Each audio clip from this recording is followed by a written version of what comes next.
जिसके शक्त्यांश अधिक होते हैं वो भी अपना प्रभाव छोड़ता है, लेकिन उपादान रूप परिणत नहीं होता है, निमित्त रूप ही रहता है, इसे स्वीकारना चाहिए।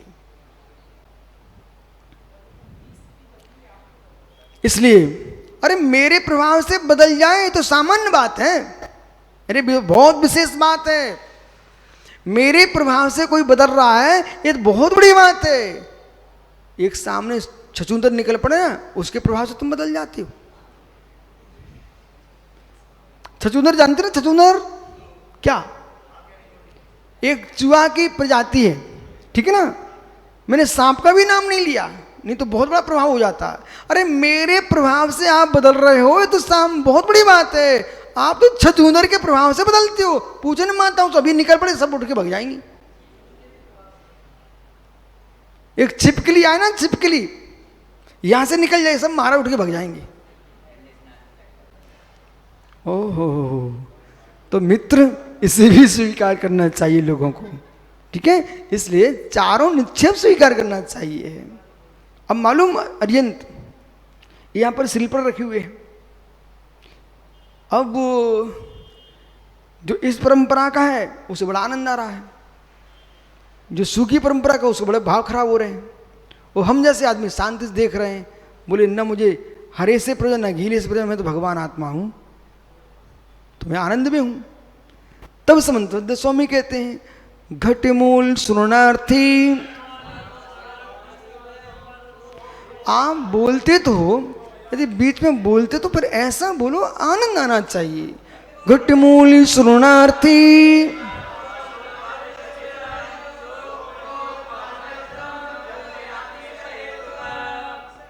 पूरे जोर से बोलो, माना कि मकान ही गिर जाए, बोलो जोर से।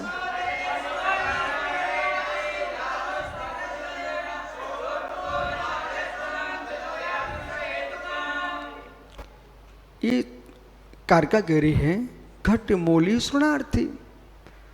अब भगवान तो तुमको बदलेंगे ही बदलेंगे, निमित्त निमित्त संबंध बनेगा ही। वहां तो घट, एक स्वर्ण का कलश यदि फूटता है तो राजकुमारी रोती है, शोक को हो गई, बोले मेरा घट टूट रहा है।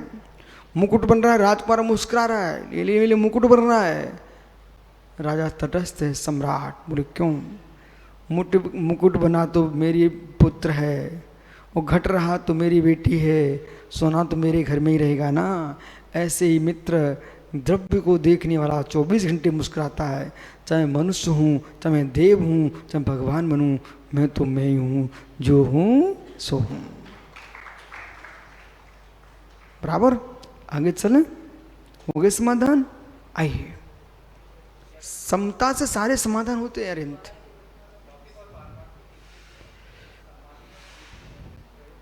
अब सुनिए, सम्माननी से वो आश्रय पुण्य का नहीं होगा जो कर्म क्षय का साधन बनेगा। पूजनी से वो आश्रय होगा पुण्य का जो कर्म क्षय में साधन बनेगा। अब मित्र सुनिए, श्री भाव संग्रह करता आचार्य देवसेन स्वामी ने लिखा, सम्माठी पुण्यम न होई संसार कारणम मुड़ियमा मोक्ष हो हेऊ जय विधानम न कुड़ई। सम्माठी पुण्यम, सम्यक दृष्टि जीव का पुण्य नियम से संसार का कारण नहीं होता है। मोक्ष हो हेऊ, वो मोक्ष का ही हेतु है। यदि निदान नहीं करता तो, निदान बंद करेगा तो संसार में डूबेगा, और निदान बंद रहित है तो उसका पुण्य नियम से भव सागर से पार कराने में सहकारी निमित्त बनेगा। इसलिए भाव संग्रह करता आचार्य देवसेन स्वामी ने गाथा लिखी हुई है, आप पढ़ सकते, याद कर सकते हो। लेकिन कुछ ऐसे श्रोता होते बिनी जो शुद्ध काली मिट्टी होते हैं।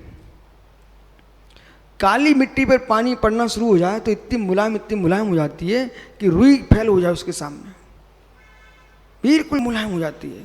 और यदि सूखे ना तो इतनी कठोर होती है कि पत्थर फैल हो जाए। पैदल चलो ना तो ऐसे चुभती कांटों जैसी, और कहीं लग जाए ना तो छेद हो जाएगा सिर में। तो ऐसे श्रोता होते हैं जब गाता सूचना उनको लगता कि बस मुझे याद करनी है, और जैसे ही सभा से बाहर जाएंगे तो धूप पड़ी और सूख गए, फिर उनको कोई प्रयोजन नहीं कब याद करना है। इसलिए यशोधर सागर जी, आप काली मिट्टी नहीं बनना अपन को, किसमिस, हर समय मुलायम, हर समय मुलायम। यतन है क्या? ऐसा यतन करो, ऐसा यतन करो, रसगुल्ला नहीं बनना। रसगुल्ला आज तक पूरे मीठे नहीं बन पाए, आज तक नहीं बन पाए, भी कहीं ना कहीं वे फीके रहती हैं, कहीं ना कहीं फीके रहती हैं रसगुल्ला।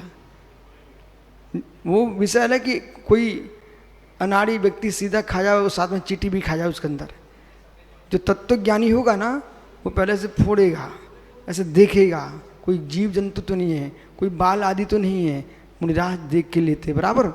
तो जब फोड़ेंगे ना तो बीच में सफ़ेद दिख जाता है, फीका पड़ा रखा है, ठीक है ना। ऐसे ही रसगुल्ले वालों का जीवन जो ना ऊपर भले दिखे भरा भरा पर भीतर फीका होता है, पूर्ण भरा नहीं होता। अरे बनना तो रसगुल्ला मसगुल्ला जलेबी वलेबी कुछ नहीं बनना, मिश्री बनना। चारों तरफ से जहां से देखो वहां से मीठी है, कड़क भले हो परंतु औषधि का काम करती है, मिश्री की चाशनी। आइए मित्र, समय विषय समझ में आया? वज्र कुमार भैया 4 निक्षेप को हर विषय में आप लगाएंगे। श्री धबला जी में षटखंडागम की धबला टीका में आचार्य वीर स्वामी ने प्रथम पुस्तक में ही सब प्रथम नए निक्षेप की व्याख्या की है, ठीक है। आचार्य प्रवर भट्टकलंक स्वामी ने राजवार्तिक में नए निक्षेप की व्याख्या की है।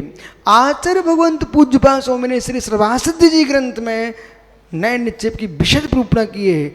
आगम नो आगम इन सब की व्याख्या की है, ज्ञाय तद्भावी तद्व्यतिरिक्त इन सब की व्याख्या की है।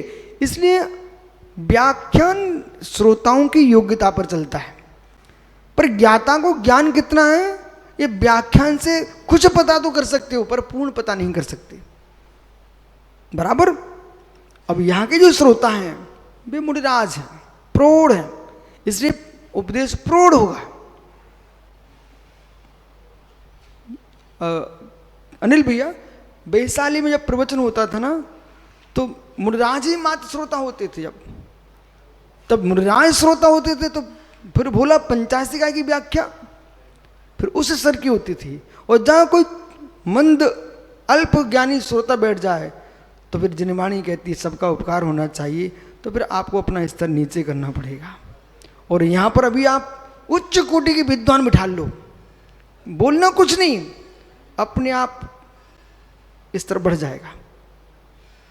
रोगी के तुल्य औषधि, रोगी बात औषधि, शिशु है तो वैद्य अपने आप समझता है कितनी देना है, फिर रत्ती की बात करेगा। और बड़ा है तो और औषधि बढ़ जाएगी, और यदि युवा है तो औषधि की सीमा बढ़ जाएगी। मालूम, जो खरगोश के बच्चे को दवाई दी जाएगी उतनी हाथी के बच्चे को नहीं दी जाएगी। खरगोश के बच्चे को जरा सी दी जाएगी, हाथी के बच्चे को बड़ी दी जाएगी। आपने कभी माँ के द्वारा अपने आंचल से दूध निकाल करके और जाय पर काय पत्ती घोंट करके पिलाते देखा कभी कासलीवाल जी? वो औषधि पिलाती ना, अपनी आंचल का दूध एक घोर करके और चम्मच से डालती है, बराबर। लेकिन वो चम्मच जो छोटी होती है बहुत बड़ी नहीं होती है, बहुत छोटी होती है चम्मच। परंतु यदि कहीं किसी घर में गाय बैल भैंस पशु पल रहे हैं, वे बीमार हो जाएं, तो क्या वो चम्मच लेके आएंगे क्या उसको दवाई देने के लिए? उसके लिए तो मालूम ये बांस होता ना, बांस, वो बड़ा बांस होता है, उसको ऐसे छिल दिया जाता है ऊपर से, सो एक चम्मच जैसी बन जाती, चोंच जैसी, क्या बोलते हैं आपके यहाँ हैं? नाल। अब नाम तो ऐसा है कि छत्तीसगढ़ में कुछ दूसरा बोलते होंगे और आप कुछ दूसरा बोल रहे हैं, ये कुछ दूसरा बोलेंगे। इसलिए आप तो ये देखो बांस है ना, बांस, उसको पोला रहता, पोला, ठीक है ना, तो उसके अंदर औषधि भर दी जाती है और इतनी अधिक भर दी जाती है कि पूर्ण वाला, और उसके मुख में ऐसे उठा कर फिर अंदर डाल दो, क्योंकि बच्चा और पशु एक से ही स्वभाव में अज्ञानता चाहिए, उसको चम्मच से डालते, उसको वो नाल से डालते हैं काट के। तो मित्र ये अंतर क्यों आ गया? शरीर को देख करके, स्वभाव को देख करके औषधि में अंतर आता है, ऐसे ही श्रोता की शक्ति देख करके व्याख्यान में अंतर आता है। विराजो ज्ञानी, सुन रहा भाई तन्मय? नहीं तुम्हें बोले सामान बच्चे बैठे थे, तुम वहाँ बैठ गया ओ भगवान आत्मा। तो बालक पहले श्रोताओं को योग बनाना। ये माता है ना, जन्म के बच्चे को दूध पिलाती है, फिर कुछ दिन बाद अन्न प्रासादन विधि करती है। प्रथम दिन के बच्चे को यदि अन्न खिला देगी तो बच्चा मर जाएगा, ठीक है ना। तो अन्न बच्चे को क्रम से अन्न खिलाते हैं ना। ऐसे ही गाय बैल के बच्चे होते हैं ना, गाय, अब तुम कहो बैल के बच्चे, तो बैल के भी तो बच्चे होते हैं। जब आपका पुत्र हो सकता तो उसके ही पुत्र हैं। अब मालूम उसके बछड़े को भी प्रथम दिन घास नहीं खिलाई जाती है, पहले दूध ही पीते हैं। जब 15-20 दिन का हो जाता है तो वो अपने आप घास चरने लगता है। ऐसे पहले किसी भी स्थान पर जाओ, उनको पहले बच्चे मान करके दूध पिलाओ, फिर धीरे से गरिष्ठ खिलाओ, और जब अच्छा मजबूत हो जाए तो बादाम का हलवा खिलाओ ना। अब रायपुर के वाले अब ये बिल्कुल मस्त हो गए। अब मैं कितनी कठिन बोलूँ तो इनको समझ में आने लग गया है। पहले दिन तो बोले क्या बोल रहे हैं, कुछ पता ही नहीं चलता है, ठीक है ना। तो ये भी वक्ता के अंदर कला होना चाहिए कि श्रोता की योग्यता कैसी है, ठीक है, ठीक है। हाँ, नहीं तो मालूम सुब्रत सागरी कह दिया भाई ने, बोले मैं कमज़ोर हो चुका हूँ। बोले कमज़ोर हूँ तो ऐसा वैद्य बोले सोने का पानी पियो जाओ। अब सोने का पानी पिए, पतला पानी का ढला दूध तो पचा नहीं पा रहे हैं, सोने का पानी पचाएंगे गर्मी फूक जाएगी। एक लाल मिर्च पचाने के लिए बहुत शक्ति चाहिए, फिर काली मिर्च के लिए बहुत शक्ति चाहिए, उसे चौगनी। सोने का पानी पचाने के लिए बहुत बड़ी शक्ति चाहिए। इसलिए शौक शौक में कोई सोने का पानी पीने लग मत जाना, नहीं तो मालूम पहले पेट खराब होगा, फिर कुछ दिन बाद बुद्धि खराब हो जाएगी। और स्वर्ण भस्म सुब्रत शाह से मिल लेना। एक साधक को लोगों ने स्वर्ण भस्म खा दी, मालूम दूसरी जी उसकी बुद्धि भस्म कर दी। मतलब इतनी गर्म भस्में खिला दी। अब जो एक बार पानी पीता हो, एक बार भोजन करता हो, उसको पंखे लगाना चाहिए क्या, कूलर में बैठना चाहिए क्या? बिल्कुल नहीं। बोले क्यों? सब पानी खींच लेंगे ये पंखे। ऐसे ही स्वर्ण भस्म, रजत भस्म बे खाएं, जो दिन भर भोजन करें, दिन भर पानी पिएं, बे इन भस्मों का प्रयोग करें। एक बार भोजन पानी करने वाले के लिए कहीं कदाचित औषधि आवश्यक पड़ जाए, औषधि की अत्यंत न्यून। समझ वाला?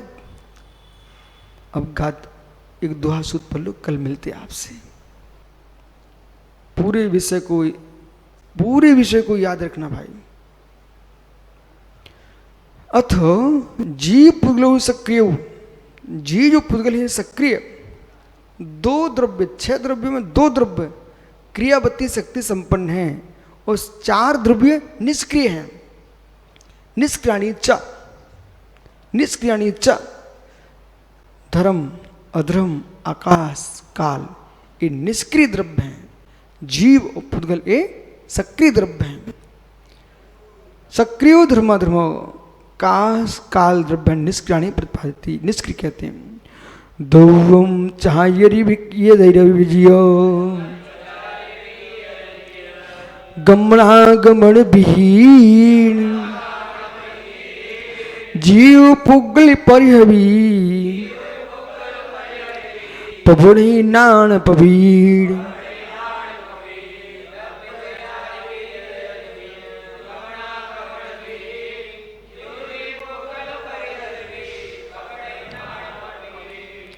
दब्बम 4 भी ईयर, जो 4 इतर द्रव्य हैं जीव पुद्गल को छोड़ करके। गमनागमन विहीन, जो कैसे हैं? गमनागमन से विहीन है, रहित है। जीव पुद्गल परिहरवी, जीव पुद्गल को छोड़ दीजिए। जीव पुद्गल में गमनागमन शक्ति है। जीव का जो प्रणमन है वो कर्मकृत है। सुनो भैया, निमित्त खड़ा हो गया। जीव का जो भ्रमण है वो कर्मकृत है और पुद्गल का जो भ्रमण है वो कालकृत है। पबड़ई कहते हैं ऐसे कौन? मालूम आपको लग रहा है कितने कठिन द्वा सूत्र लिखे हुए हैं, बिल्कुल कठिन नहीं लिखे।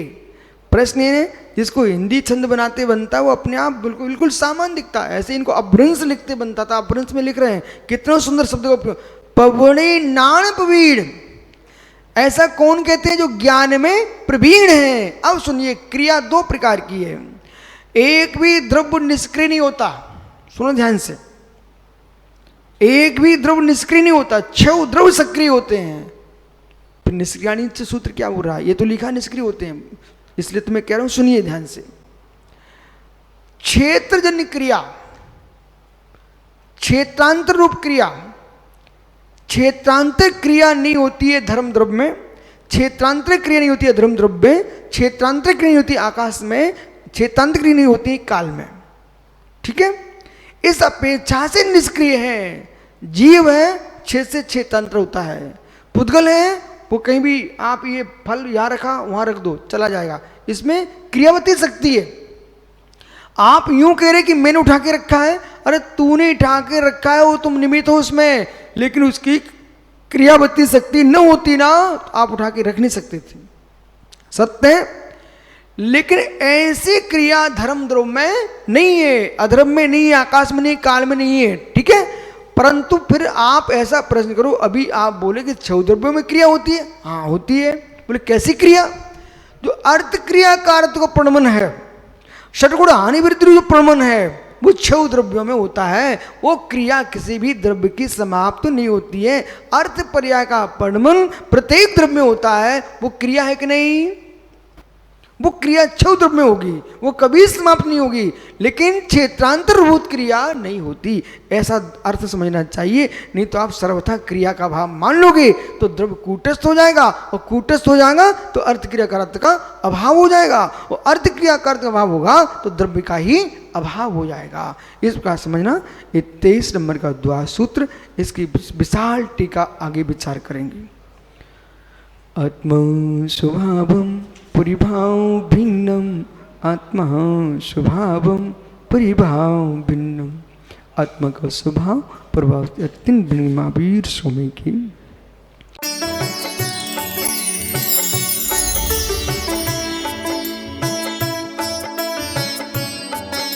सुनो विद्यासागर की रचना जो कहलाती है हाय